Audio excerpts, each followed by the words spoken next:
para que ustedes también conozcan más sobre estos retos de la política. Adelante. Nadie puede desconocer los cambios significativos que atraviesa el mundo contemporáneo y frente a ello el rol de los partidos políticos. La mayoría de los que estamos aquí coincidimos que los partidos políticos, la vigencia de un régimen democrático se asienta insuficientemente en los partidos políticos y el rol que establece el Estado frente a ellos para estabilizar la política. Todos anhelamos en nuestros países más progreso económico, más justicia y más desarrollo económico y social. Y para que haya todo esto, se necesita, en principio, estabilidad política, gobiernos con capacidad de hacerlo por periodos de tiempo, con programas y reglas de juego que generen certidumbre y tranquilidad a la gente. Se necesitan además reformas políticas, reformas educativas, reformas tecnológicas, de investigación y que esa investigación se convierte en desarrollo económico que nos permita alcanzar la justicia social.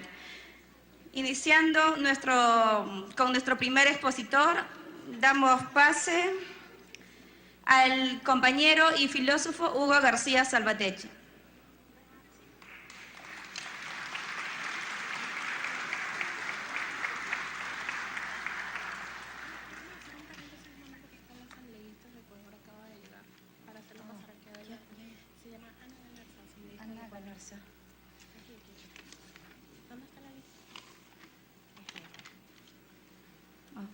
Hacemos un paréntesis para saludar a nuestra distinguida asambleísta de Ecuador.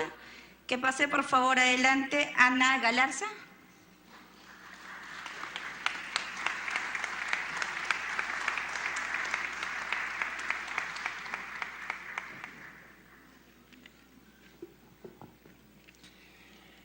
Señores ilustres representantes de instituciones, partidos políticos de América Latina, de este reto de los partidos políticos,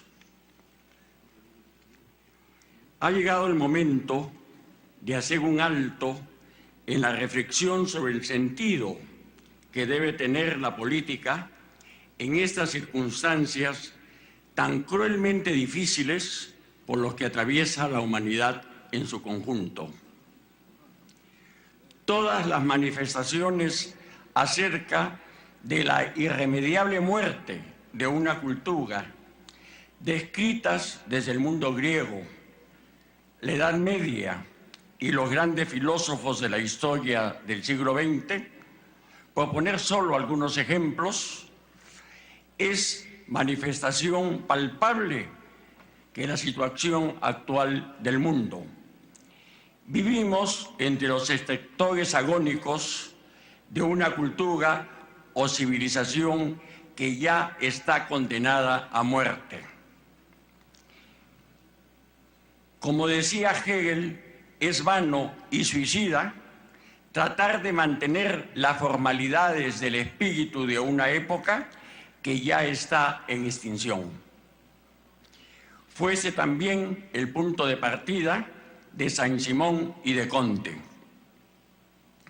Los temas que me propongo a tratar son los siguientes: hacer una breve descripción de las principales manifestaciones del fin irremediable de la actual cultura occidental, reflexionar sobre el modo como ello se manifiesta en la actual estructura del Estado y sus repercusiones de un modo anacrónico de hacer política. Finalmente, describir los principales deberes que tiene la política actual. Se podrían sostener diversas hipótesis para interpretar la estrecha vinculación histórica que se da entre los grandes cambios climatológicos y la aparición y desaparición de las culturas.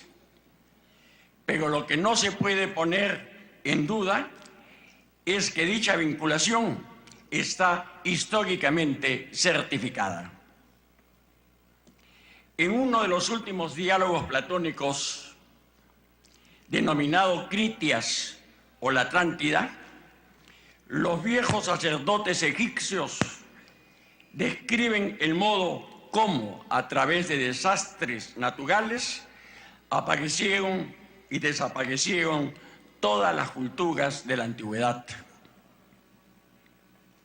De modo especial, se hace hincapié en que la aparición de la cultura helénica, denominada el milagro griego, requirió la desaparición de todo un continente, la Atlántida. Lo mismo fue repetido por Aristóteles y los estoicos. Ya en la era cristiana, San Agustín y los padres de la Iglesia también defendieron la tesis que sostiene que la aparición y desaparición de las culturas son productos de las catástrofes climatológicas. Lo mismo lo encontramos en los principales filósofos de la historia del siglo XX, Danilevsky, Spengler, Toynbee, Sorokin, Jaspers, etc. En el tema climatológico hay dos aspectos que cuidadosamente deben ser distinguidos. Una cosa es el daño que se le hace a la atmósfera por la emisión de gases tóxicos vinculados con el supuesto progreso industrial. Otra cosa son los cambios climatológicos que están vinculados con los mismos periodos vitales del cosmos y del universo. La Tierra, como todos los planetas del universo, al rotar va desfasando su eje de rotación, por lo que sencillamente los polos y la línea ecuatorial dejan de estar donde estaban. Llega un momento donde lo cuantitativo da el salto cualitativo y las zonas frías se vuelven tropicales. Donde hubo valles aparecen desiertos y los desiertos se transforman en valles. Uno de los grandes aciertos que se dieron en el siglo XX sobre el origen del hombre se vincula a la constatación de la estrecha relación que se da entre el desarrollo del cosmos, el origen de la vida y la aparición del hombre. Ello obligó a superar las viejas teorías evolucionistas del siglo XIX, expresadas fundamentalmente por Lamarck y Darwin. El actual evolucionismo científico parte de la hipótesis que todas las especies, incluida el ser humano, solo expresan una etapa del proceso evolutivo cósmico, al margen que están sujetas a la permanente evolución. Al parecer, se trata de una conclusión ya definitiva en la ciencia. Todo en el universo está en permanente evolución, por lo que las creaciones, tanto cosmológicas como mayor razón humanas, tienen un carácter eminentemente histórico y por ende mortal. En este desarrollo del evolucionismo del siglo XX destacó de modo especial el paleontólogo americano Jürgen Simpson. En el campo cristiano habría que mencionar la obra del sacerdote jesuita Teilhard de Chardin. A pesar de las condenas iniciales, su obra, si bien no es todavía oficial de la Iglesia, ya tiene, sin embargo, un carácter oficioso.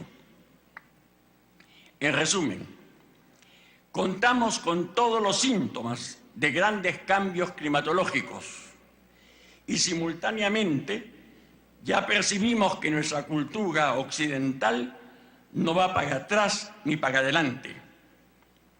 Uno de los mayores proyectos actuales es el denominado desarrollo sostenido, que es fundamentalmente un proyecto educativo que se propone insertar plenamente al ser humano dentro del medio ambiente circundante.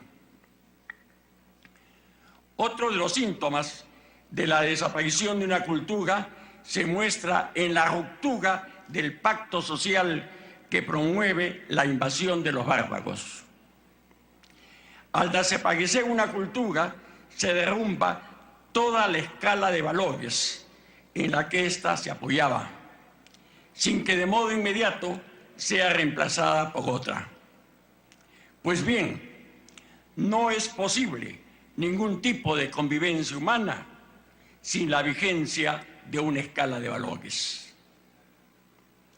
De este modo, el primer pacto social, que consiste en la decisión de un grupo de seres humanos de unirse para dar origen a una sociedad, desaparece temporalmente, dando origen a la invasión de los bárbaros. Hoy día, esta invasión se manifiesta en la inmoralidad pública generalizada y en la pérdida casi completa de la seguridad ciudadana. Ello demuestra palpablemente que no estamos frente a un problema coyuntural, sino frente a manifestaciones de la actual realidad histórica del mundo. La invasión de los bárbaros tiene un crente, pero dialécticamente necesario.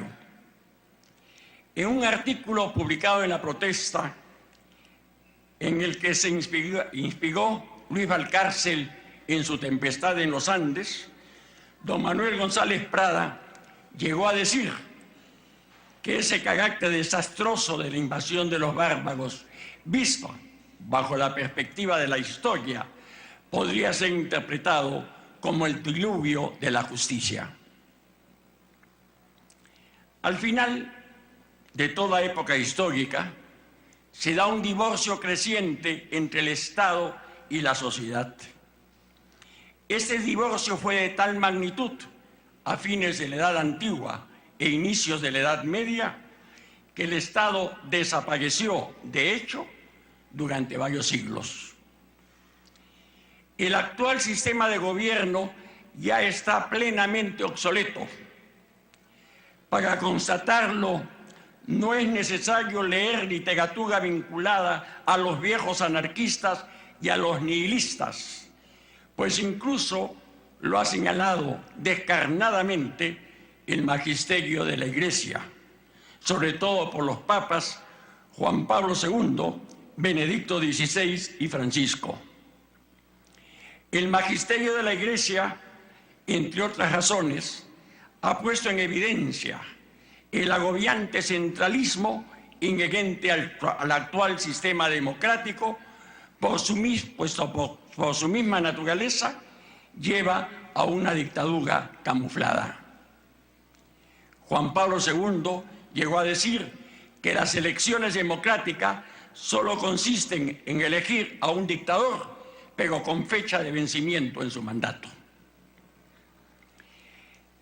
Es necesaria una pequeña referencia histórica. En toda la historia pasada, la humanidad encontró mecanismos sociales para limitar el poder político. En el Imperio Romano, por ejemplo, se tenía a los tribunos o representantes del pueblo. En pleno auge de las monarquías absolutistas, surgió la comuna y la universidad como elementos fundamentales del rol fiscalizador de la sociedad. En la democracia actual no existe ningún elemento de control social, puesto que todo se reduce a lo político. Durante los siglos XVII y XVIII se reflexionó mucho sobre la teoría del Estado. Se llegó a la plena convicción de que la participación ciudadana solo es posible en una polis, esto es, en un municipio. El individuo, por consiguiente, es el punto de partida solo de la primera célula estatal, que es el municipio.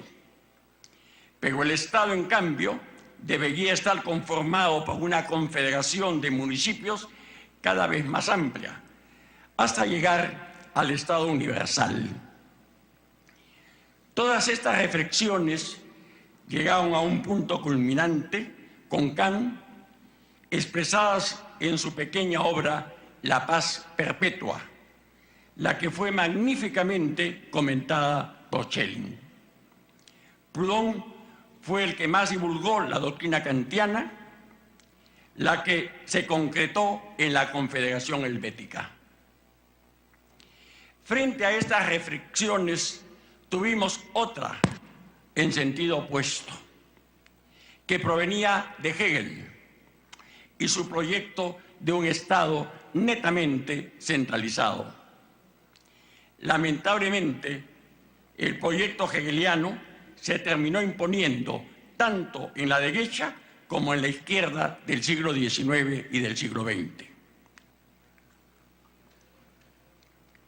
Lo cierto es que pocas veces en la historia de la humanidad se ha tenido un divorcio tan radical entre el Estado y la sociedad, lo que se proyecta en los partidos políticos que se terminaron contagiando del centralismo asfixiante de la forma de gobierno que pomposamente se llama democrático.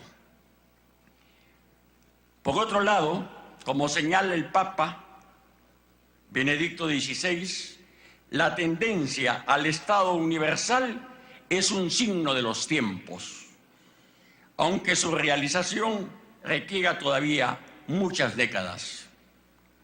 Ese Estado universal será el resultado o de una libre confederación de las comunas o municipios, o será producto de la imposición de una potencia que para lograrlo haga uso de la violencia más descarnada. Otra de las manifestaciones de la decadencia de una cultura se expresa en diversas religiosidades confusas que van apareciendo. Toynbee e Ikeda, en su obra conjunta denominada Escoge la vida, interpretan el cientismo, el nacionalismo y el marxismo como confusas expresiones religiosas de una cultura en descomposición. A partir de la segunda década del siglo XX, el pensamiento científico fue tomando plena conciencia de sus alcances y de sus limitaciones. Hoy sabemos que la ciencia avanza por tanteos y que toda ley científica en el fondo es una hipótesis provisional, pues está irremediablemente unida a un sistema científico que puede cambiar. El cientismo, por consiguiente, ya está plenamente superado. El lugar que ocupaba la diosa ciencia ha sido tomado por la técnica, vinculada al progreso material de los hombres. En la sociedad científica, que forma parte de la perspectiva científica, Bertrand Russell señala por una parte la imperiosa necesidad que la vida social y personal se adecúe cada vez más a la ciencia, pero muestra también los enormes peligros que puede acarrear el uso excesivo y excluyente de la técnica. Russell nos llega a presentar una especie de antiutopía. Indudablemente la sociedad científica pertenece al futuro, pero no solo como promesa, sino también como peligro. Russell termina su obra con las siguientes apocalípticas palabras: gradualmente el mundo se haga más tenebroso y terrible. Extrañas perversiones del instinto irán apareciendo primero en los rincones oscuros de los individuos anónimos y luego, poco a poco, dominará a los hombres situados en los puestos elevados. Al final, el sistema acabará derrumbándose en una orgía de sangre. En resumen, la sociedad del futuro será producto de la ciencia y de la técnica, pero no solo de ellas. Las denominadas ciencias del espíritu deberán continuar manteniendo su gran importancia y la nueva política deberá estar comprometida con estas dos exigencias. Otra de las manifestaciones de la decadencia de una cultura está en la pérdida completa de la perspectiva histórica, incluso para interpretar los hechos más recientes, lo que lleva a la desaparición de toda objetividad. Veamos dos ejemplos del caso peruano de los últimos años. Se viene hablando desde hace ya un cuarto de siglo del famoso autogolpe del año 92, señalando que lo cometió la misma persona que cometiera la infracción constitucional de cerrar el Congreso sin las causas contempladas en la Constitución. Ello es simplemente contradictorio. No obstante, hubo efectivamente un autogolpe, y este se lo dio quien había juramentado ante el Congreso como presidente constitucional del Perú, y luego se fue a su casa sin tratar de cumplir sus funciones y sin nombrar un Consejo de Ministros. En ello contó con la complicidad del Congreso, que no lo conminó a que asuma la presidencia de la República, y en el caso que alguien se lo hubiese impedido, declarar expresamente que se había dado un golpe de Estado, con todas las consecuencias que de ello se derivaba de acuerdo a la Constitución de 1979. Otro ejemplo es el de los derechos humanos y la guerra sucia. Indudablemente, la lucha por los derechos humanos es fundamental en toda sociedad y no requiere de sofismas, como es el de la guerra sucia. Como señalaba Aristóteles, hay sofismas por denotación y sofismas por connotación. La guerra sucia es un sofisma de connotación, porque implícitamente asume que frente a la guerra sucia hay una guerra limpia, lo que es un absurdo mayúsculo. Toda guerra por su misma naturaleza es sucia, lo que no significa que no puedan cometerse crímenes de guerra que atenten contra los derechos humanos y que deben ser debidamente sancionados. Todos los grandes estudiosos del Occidente que han tratado el fenómeno de la guerra han señalado que en ella se retorna al estado de la barbarie, en la que el hombre se termina animalizando. La conclusión a la que se ha llegado no es que los crímenes de guerra deban quedar impunes, sino que estos deben ser juzgados en tribunales especiales y no en el fuego común, tal como sucedió, por ejemplo, en Atenas en el siglo IV a.C., luego de la dictadura de los 30.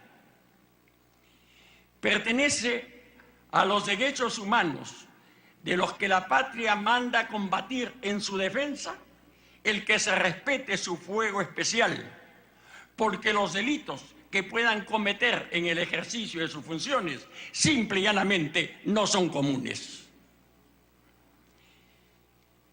Los que se consideraron criminales de guerra después de la última confrontación mundial no fueron juzgados por ningún fuego común. Siguiendo un ejemplo ya generalizado en el mundo, en el Perú se nombró una comisión de la verdad. Las personas designadas fueron sumamente honorables, de lo que no hay la más mínima sospecha en contrario. Sin embargo, se pueden poner 3 objeciones. No se contaba con el tiempo para analizar objetivamente lo sucedido. Todos ellos, si bien intachables desde un punto de vista personal, tenían el mismo corte político, y muchos de ellos ya habían adelantado juicio al haber formado parte de otras comisiones. Luego de esta apretada síntesis sobre el escenario universal en el que se desarrolla la política actual, debemos bosquejar la misión de los partidos políticos en la hora presente. La primera tingencia que debemos hacer es recalcar la necesidad de la paciencia revolucionaria de la que hablaba Proudhon en sus diversas obras. Los cambios de mentalidad y de estructura son sumamente lentos para el ciclo de una vida humana, pero no para la especie humana. De hecho, se trata de dos dimensiones temporales completamente distintas.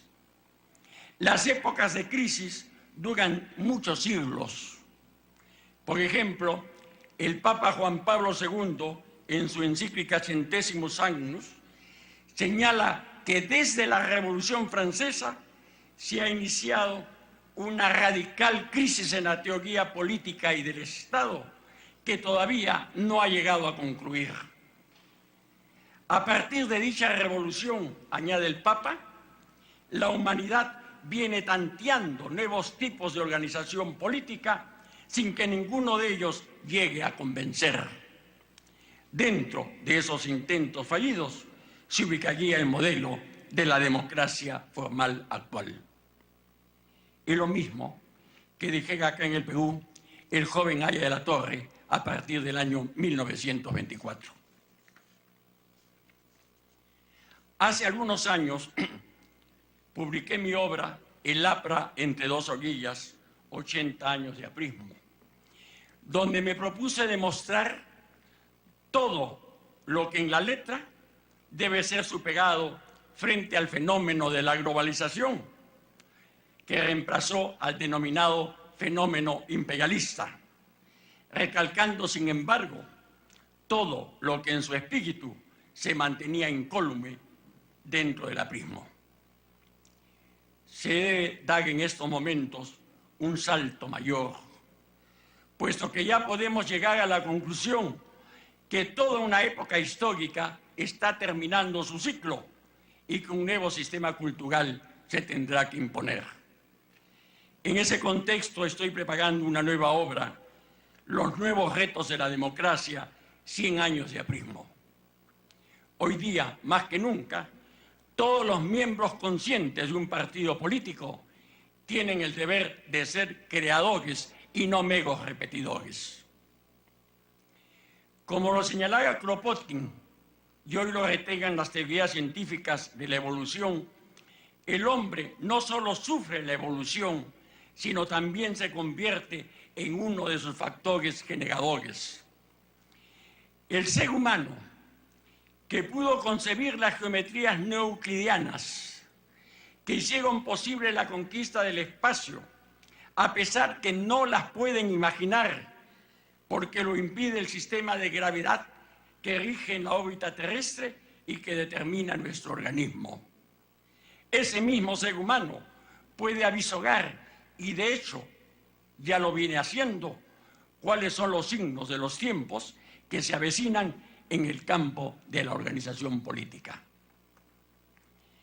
Pero una cosa es avisorar las metas futuras de la humanidad y otra cosa es el pretender implantarlas cuando no se han dado todavía todas sus condiciones y donde hay que aplicar las dimensiones del tiempo de la historia y no de las individualidades concretas. Es por ello que Proudhon insistía en la paciencia revolucionaria. El actual deber de los partidos políticos es descubrir, mediante un estudio minucioso, hacia dónde tiende la historia, simplemente para allanarle permanentemente el camino.